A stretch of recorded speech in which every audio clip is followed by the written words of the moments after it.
দর্শক, Chittagong medical college হাসপাতালে বৃহস্পতিবার পঞ্চম দিনের মতো ইন্টার্ন চিকিৎসকদের কর্মবিরতি অব্যাহত রয়েছে। এ বিষয়ে বিস্তারিত জানাতে যুক্ত হচ্ছেন সহকর্মী নয়ন বড়ুয়া।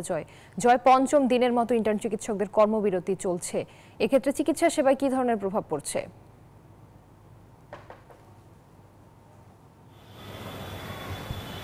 ধন্যবাদ রুবা আপনাকে। এর আগের ঘন্টায় কিন্তু আমরা দেখানোর চেষ্টা করেছি আজকে পঞ্চম দিন হচ্ছে, কিন্তু আমরা দেখছি ইন্টার্ন চিকিৎসকরা তারা কিন্তু তাদের কাজে ফিরেনি, যেহেতু চট্টগ্রাম মেডিকেলের পাশে কিন্তু চট্টগ্রাম মেডিকেল কলেজ। তাদের 5 দফা দাবি, সেই দাবির সাথে একত্রতা ঘোষণা করেছে চট্টগ্রাম মেডিকেল কলেজের শিক্ষার্থীরা।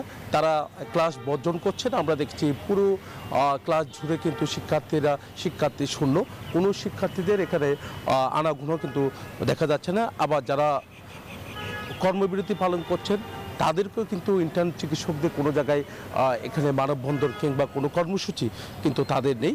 তো চতুর্থ দিন পর্যন্ত তাদের আমরা দেখেছি গতকাল, সেভাবে দেখিনি, শুধু প্রথম দিনে তাদের অবস্থান দেখেছি, এরপর থেকে তাদের কোনো দেখা নেই। তবে এখানে যারা শিক্ষার্থী যারা প্রাইভেট পড়ে তারা ছাড়া আর কেউ কিন্তু এখানে আসছে না। তো তারা বলছে তাদের যে কর্মবিরতি তারা এখনো পর্যন্ত প্রত্যাহার করেনি। একই সাথে শিক্ষার্থী যারা আছে তারাও কিন্তু ক্লাস বর্জন করছেন। তো তারা বলছেন যে তাদের সাথে একত্রতা ঘোষণা করে তারা এই কর্মসূচি দিয়েছে বলে তারা জানিয়েছেন। এই ছিল আমার এখানকার সর্বশেষ। ফিরে যাচ্ছি স্টুডিওতে রুবার কাছে। জয়, আপনাকে ধন্যবাদ।